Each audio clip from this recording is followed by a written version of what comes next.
Hello and welcome to a new episode of the Yarnflakes podcast. My name is Audrey, I am a knitwear designer from the southwest of France, and this is a podcast where I talk about everything that I am making knitting-wise. So thank you so much for joining me for this new episode. I hope you're doing very well. I have 3 projects to share with you this time. 3 Colourwork kind of projects, so I'm going to jump right in. You can find timestamps to all the different sections of the podcast in the description. So if you want to skip a project or find some information, it is there. I also put the links to everything that I talk about, the yarns and the patterns, which I will be mentioning, as well as links to my social media and my patterns, which are for sale on various platforms. And I also have a Patreon page if you would like to support my business and have access to some behind the scenes content and to some more casual vlogs that I am making every couple of months now. So, I'm going to start with what I'm wearing, which is a new design that I just published, and it is the Coline sweater, which is a Colourwork yoke pullover. So, it is. So it is worked from the top down. You start with the collar, which is worked in 2x2 ribbing. Then you work some short rows on the back of the neck to elevate it and sort of dip the front of the neck. And then you start working in Colourwork with the yoke increases here.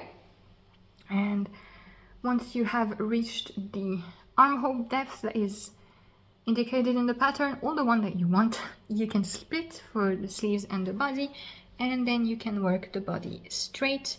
There are optional short row bust starts here at the front if you need them.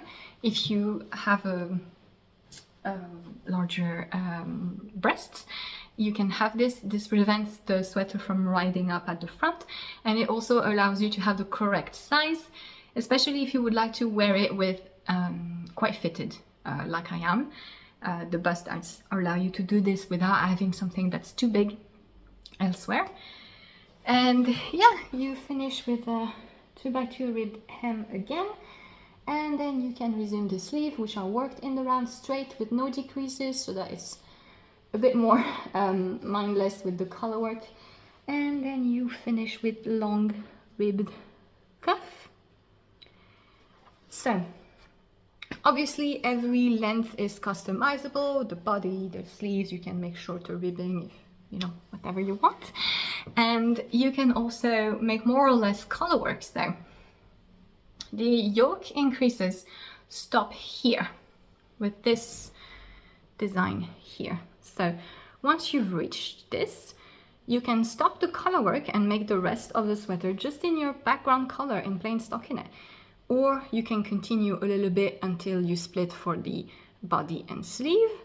Or something that's quite trendy at the moment is to have about 4 inches, 10 centimeter on the body and on the sleeves, and then just plain stockinette. Or you could even have just a reminder, like a small band here before the ribbing at the cuffs and on the hem. That's, yeah, just a bunch of various things which you can do. And another thing is that you can change the pattern order. So if you can see, you have like 1 horizontal motif, 2 plain background color rounds, and it just makes bands like this basically. And so you can pretty much change the order, you know, if you like some of them more than others, or if you need to adjust the length differently. This is one of the reasons why the yoke stops quite high. It's so that, especially if you have a problem with your roll gauge, where you can still have the correct yoke measurement so that it's not too deep or too narrow, because you can just work a little bit of patterns here and you have some room to adjust here. And yeah, if you don't like some of the patterns, you can remove them, you can place them differently, and you can have a properly custom made sweater. And yeah, so color wise, obviously also you can do whatever you want. You could have one color for each band. Each of the drawings is also quite easy to incorporate a third color. If that's something that you like, you can very easily make a third contrast, basically, in between each, like, sort of geometric shapes. And yeah, a couple of things regarding sizing. So I'm wearing mine with no ease at all at the bust, so the sweater is the same circumference as I am. You may notice that on the pattern picture it looks a bit more snug. On the bust it's a bit more pulled here, and yeah, that's because my bust size varies quite a lot depending on the monthly mood, right? And depending on where I am in my cycle. So you could, for a fitted look like this, you could range from -5 centimeter 2 inches to +5 2 inches, and you would get a rather fitted effect. But there are a lot of sizes in the patterns. There are 14 sizes, and I find that I like to offer a lot of sizes for yokes, because it's just so specific, the shape of yoke that we like, depending on your body shape, on on what you like also. It's not just about your body type, it's about like your taste. It's just so specific, and something is gonna look so very different on you, and you're gonna feel so very different about a certain yoke shape, depending, like, it's about the ease, right? The ease on the body, on the arm, the depth of the yoke, and the type of color of neckline as well. It's very specific, I find. I think it's the sweater shape that is the most difficult to find exactly what you like on your body. And so that's why I like to have a lot of sizes. There's very little difference in between sizes, just so that you can pick the ease that you like and potentially modify easily. Each of the repeats is very short, so one thing that you could do as well is cast on more stitches here, in case you would like more ease on the body but still something very fitted here at the top. The thing is, it's gonna work with a variety of ease, and you can check out the testers versions, because you're gonna see that some people made it very loose and flowy. One tester especially made it, I think she must have about 25 centimeter of ease, and she also has a split hem, and it looks really nice as well. So if you don't want it fitted, it is a possibility, and you have a ton of sizes so that you can choose the ease that you like. And regarding neckline, so that's the thing. I find that for me, yoke sweaters, I only like them if there's a rather high round neck that is quite close to my neck. For some reason, if it's a wider neck, it looks weird for me. And yeah, fitted yokes I like, and I'm still trying to figure out the right shape, the right body to sleeve ratio if I want something looser. But one thing that I know for sure for me works is the high neck. If that's not your case, you can just make less ribbing, right? Just make a shorter one. You can also cast on more stitches here, because you increase stitches right after the ribbing. So that's not for every size. There's a couple of sizes in the middle of the range. I think it's sizes 6 and 7. They don't increase right here because the proportion with the yoke increases has to be a certain way. So it doesn't work for every sizes, but most sizes you will be able to cast on more stitches if you prefer, and just skip the increase round after the ribbing. Another option is to provisionally cast on your stitches, right? And that works for any type of sweater. It's just a bit more intuitive to work the neck finishes at the end and after everything is done. So you provisionally cast on the stitches here, you work the short rows and the yoke and everything. You could even block your sweater so that you know exactly how it's gonna be with the way your yarn relaxes. and then you take your stitches and you work the color the other way. That means that you need to figure out a stretchy enough bind off for you, but it's always easier in case that's a modification that you know that you want to make, or that you're not so sure how you want the color to sit. Just make it at the end using a provisional cast on. That's a possibility as well. What else? I also recommend it to Colourwork beginners. So if that would be your first Colourwork sweater, it's totally doable because the patterns are short. Like I said, it's like 8 stitches repeat, so it comes very quickly. They're pretty intuitive as they're mostly geometric patterns, and there's very few floats to catch. It's mostly here, just a few times in the increase section, but then there's barely any floats to catch. So it's a fairly easy Colourwork project, and then you make however much Colourwork you want depending on your patience level, right? If you're a beginner, maybe don't make an all over Colourwork sweater, or maybe do, because there's no rules really. But it's not especially difficult. You would need fingering weight yarn, so the gauge is 26 stitches per 10 centimeter. I used a superwash merino blend from L'Atelier Teinture, which is a French indie dyer, and it's a pretty basic pure merino base, and I chose this because I tend to really like how sleek and smooth yarns look in geometric patterns. It just has like that really neat thing where you can see each stitches, and I think it just looks fun. It just has a really crisp effect, and I think geometric motif and superwash sleek yarns really complement each other. There's something about it that I really like. But of course, it works fantastically well with proper Colourwork yarn, so something that's a bit more woolly, mostly sheep wool, non-superwash woolen spun yarns will give you the best result, and it's the easiest to manage if you're a beginner Colourwork knitter, because your yarn will just set itself better. If it's not slippery, it's easier to manage your flows and etc. But variety of yarns will work as long as you can get gauge. The fingering, the 26 stitches per 4 inches 10 centimeter, means that it's not too loose for those superwash yarns.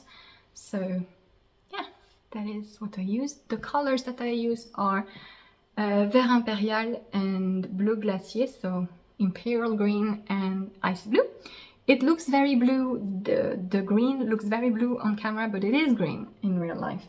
And yeah, I really like blue and green colors together. I think it's nice because it looks wintry without necessarily looking too festive either, but it can still be a nice holiday outfit as well. And yeah, so last note on the bust darts. So if you're making the short row bust darts, basically what they do is that you knit on the front only for a certain portion, for a certain length. And so obviously if you're doing just plain stockinette at that point, no problem, but you can also do it even if you're working in Colourwork. So I included them in the pattern, not being really sure how it will work, and any testers that has done it, it actually worked really well, so I'm quite happy. It worked better than what I thought it would. So there's a few tips in the pattern. If you are going to do the German short row bust darts, you should pick one of the smaller motif at that point, right? And just so that you don't have something that starts on the back and that is not completely finished. It's gonna make a little visible pinch, like a dart that you would seam, right? It's gonna make like a little line like this, which is going to be visible, but it actually looks pretty good. The thing is, you do need to be a bit more experienced with reading your knitting, and you need to manage it a bit on your own and see what you like, what kind of pattern you like at that point, because it's very dependent on your row gauge, on the type of bust dart that you're making, because some of them are longer than others depending on your cup size and where you start the bust dart. So I usually give a recommendation that you should place the bust dart about 2 centimeters, 3/4 of an inch away from the underarm, but it actually depends on the placement of your breasts and what type of underwear you're usually wearing, whether it lifts them a lot or not. You should place the bust darts so that they start at the fullest part of your bust, and that is just too individual, right? So it means that when you're working the bust dart, if you're doing them in Colourwork, you're gonna have to just wiggle a bit and see intuitively what works for you. So it's a little bit more advanced if you're doing that, but it works, right? You're just gonna have, even if you don't do it very well, you're just gonna have something that looks as if it was a sewn garment, because it would have a line, a little line here at the side. So that is a thing that you need to keep in mind if you plan on doing those darts in Colourwork. And yeah, I think that's all that I had to say for the Coline sweater, which I hope you will enjoy. If you do, it is 15% off. There is 15% off the pattern for the release on Ravelry with the code Coline until Sunday. So yeah, that is the first autumnal piece of the season, which I hope you'll enjoy. And moving on, I have a couple of works in progress which I would like to share with you. The first one, I just wanted to show you progress on my outer sweater, which I am test knitting for Rebecca Clow, which is the Crea Bear. Yarn ball escaping. So it looks a bit silly right now because I made the 2 sleeves but after I split for the body and sleeves. So I have completed both sleeves. I literally just need to bind off now on this one. But yeah, I am having so much fun with this. Like, I only want to knit on this, which is a bit annoying because I do need to work on other stuff, but it's so much fun. So this is a thorn stitch, which I looked it up after someone asked me in the last podcast. It's a thorn stitch, basically. It's a 4-stitch, 8 rows, but basically it's always the 4 same rows, just set differently. Repeat. It's very intuitive. It slipped stitches and increases and decreases. And it's just very hypnotizing to work. You just keep wanting to make the little pattern, and it's so much fun. So I finished the raglan. So it's a raglan. You start from the top down. I finished the raglan. I picked up the stitches and made the collar. So my bind off looks really sloppy. But it's better when I wear it. It's smooth when I wear it, so that's great. I first bound off and it was a bit too tight. Like it fitted, but I could feel the bind off line over my head, and I didn't like that. So I bound off again much more loosely. Basically, when I need to do this, I just use a larger needle size. It really makes a big difference. If you're someone who has trouble binding off loosely and you don't want to use a specific bind off that is a bit fussy, or you don't like the look of, use a larger needle size. You don't need to be as extreme as I was on this collar. I think I used like a 5mm needles, which the ribbing I was working on the 3.25, so that's a huge difference. But it does help. Even if you go up just a couple needle sizes, it does help make things looser. But yeah, I know it looks ugly, but once it's set, it's good. The design has a folded collar, and I asked permission not to do a folded collar because I think it looks weird on me when it's in a thick yarn for some reason. So I just did a regular like mock neck thing. And then I worked the sleeves, and it was so fun. It's it moves quite quickly actually. Like you kind of have the impression that it doesn't, because you're slipping a lot of stitches, so you're not you feel like you're not growing, but it actually was quite fast. I kind of figured out that I knitted half of a sleeve in about 5 hours, because I was watching yesterday, I started watching The Man in the High Castle, which I hadn't watched, the series, and so I watched 5 episodes yesterday and I made half of the second sleeve. So it actually is not so slow. I trapped one of the yarn balls here on the sleeves because I didn't want to cut it off the body to have to weave in the end, so that's why there's a little plumpness. My decreases, it doesn't look super neat. I don't know if I did something wrong, but it's okay. It's just that you're working double decreases, so it makes quite of a... Stop clanking the needles. It makes quite of a big bump. If you look at it, it's like very staggered, but it's gonna smooth out with blocking, because I know that my yarn relaxed quite a bit in my swash. My sleeves are not as wide as they're supposed to be.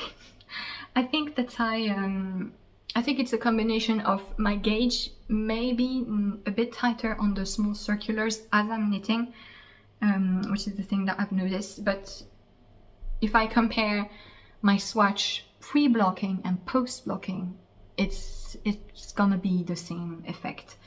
And I'm someone who has like a quite substantial upper arms compared to my bust circumference, and I always have issues whenever I knit someone else's patterns with the sleeves being too tight.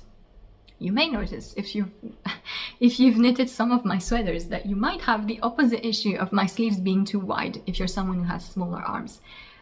Yeah, that's because I grade to fit my body type with maybe chunkier arms. But this is not the case here actually. The measurement is perfect for me. I do still have a bit of ease, even though it's unblocked and so it's not quite the right size that it has to be. I do think that I'm not gonna have as much ease as it looks on the designer, obviously, but it still looks really nice when I'm wearing it, especially since the body is gonna have quite a bit of ease. I think not so big sleeves with lots of ease on the body is gonna make a nice contrast. And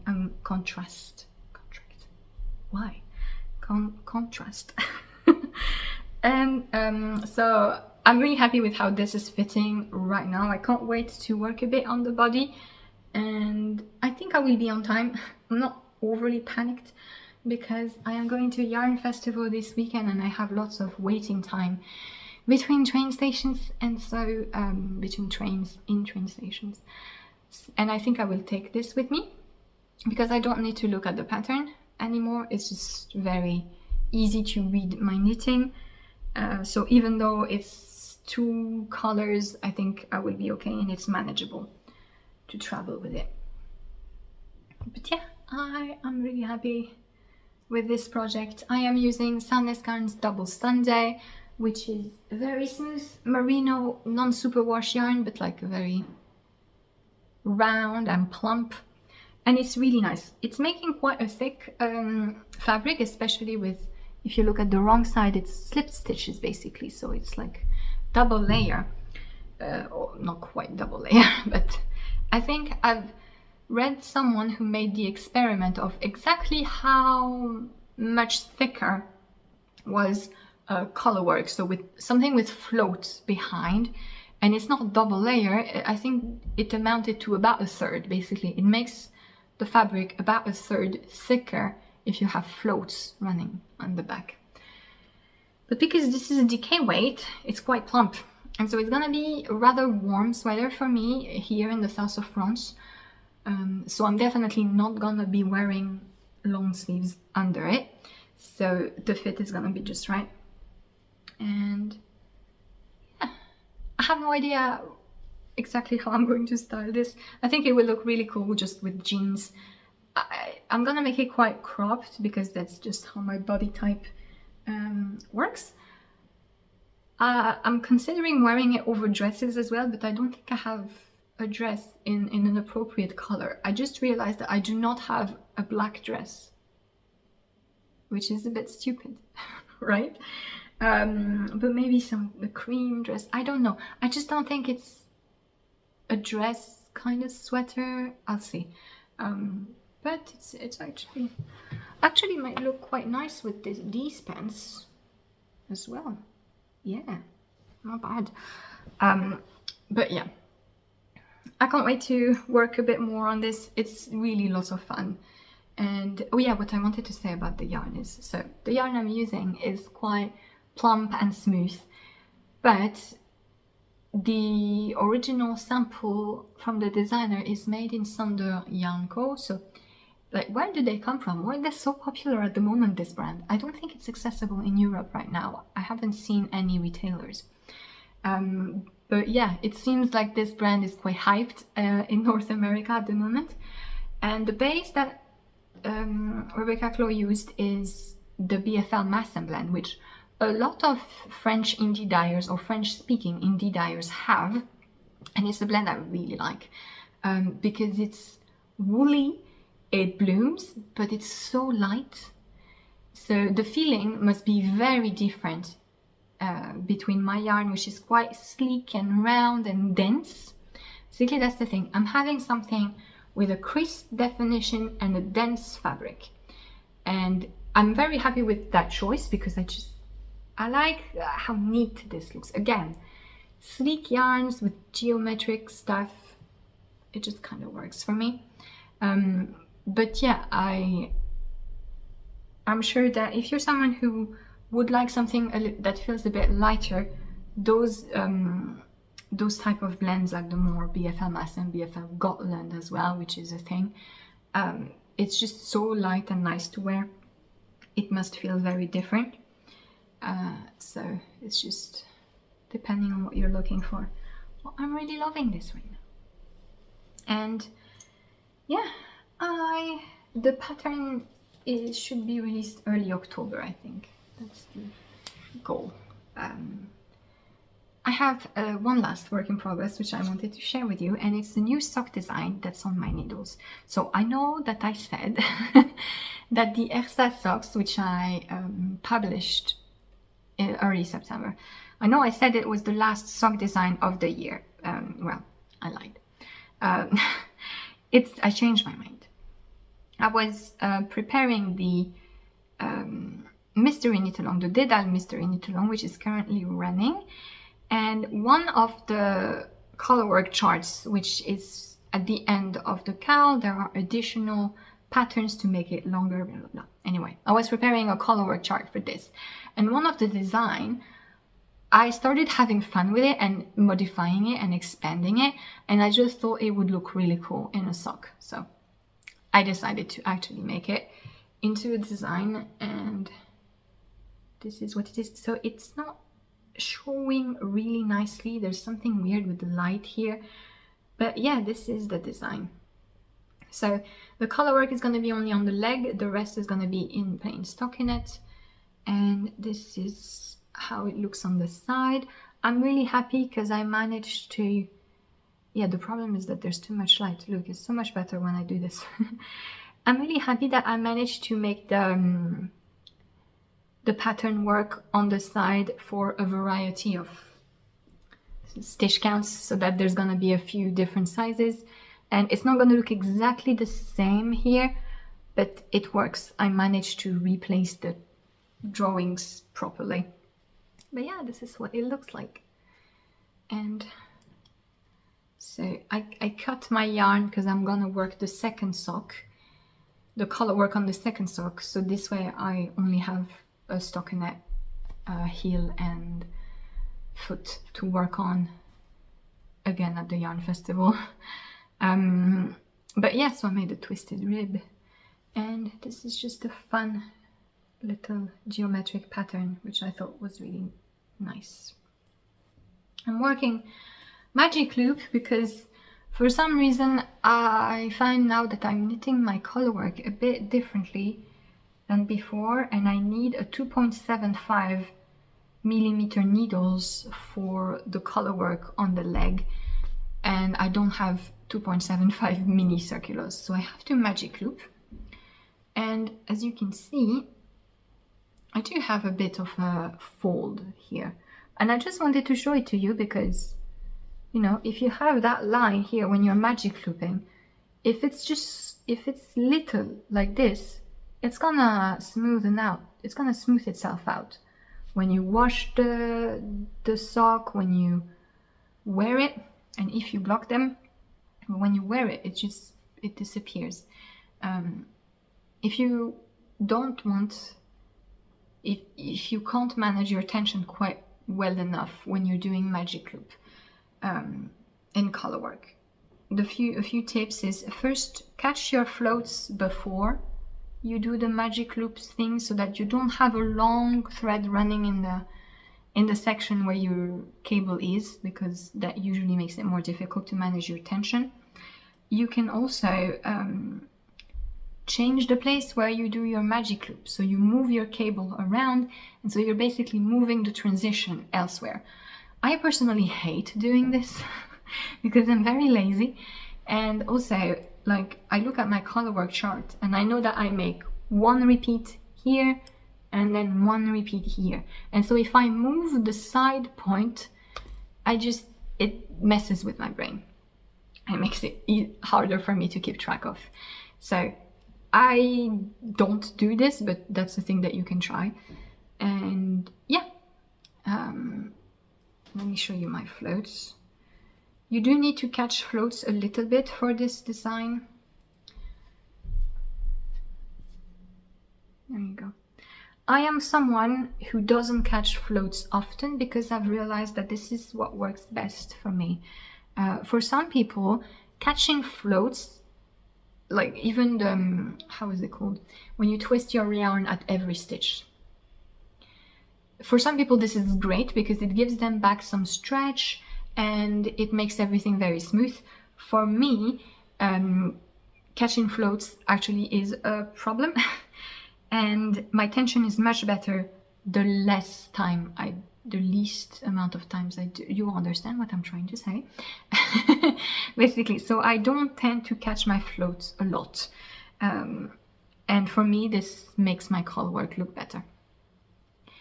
But you do you, of course. And I increase stitches when I start my colorwork and I decrease at the end. So it's like a double thing. I change my needle size and I increase my stitch count. Right now, I noticed that to have the colorwork on the legs, like I said, I need 2.75 millimeter needles, and for the rest of the sock, for a stockinette sock, I need 2.25 millimeter needles. So I move up 2 needle sizes. Most people only need to move up once, but yeah, again, it sort of depends what you do. I am using Retrosaria Mondim, which is a pure Portuguese non-superwash wool, which is a sock yarn, which will work or not for you. For me, it works. Even if it's non-superwash and it doesn't have nylon, I have a few pairs of it that I've been wearing for years, and they get worn up the same speed as, oh my god, I can't make like sentences right now. They don't get more damage than my superwash nylon yarns. It's about the same rate. It works for me. It might not work for you, but I do like using Mondim for socks myself. This is just the natural white. It's 101 or 100, I forgot. And this is 109, so just a normal beige. And the rest of the foot is gonna be in beige. And yeah, I hope to release them in October if all is well, for Socktober. That would be nice. But I do need to at least finish one, right? So that I can start a test knit for it. But yeah, that is all that I had for you for this episode. I hope you enjoyed these little projects. I will see you again in the middle of October, I think, for more color work. I did go quite heavy on the color work for the beginning of the season. So yeah, have a lovely rest of the day, afternoon, evening, whenever you're watching this. And yeah, I will see you next time. Bye!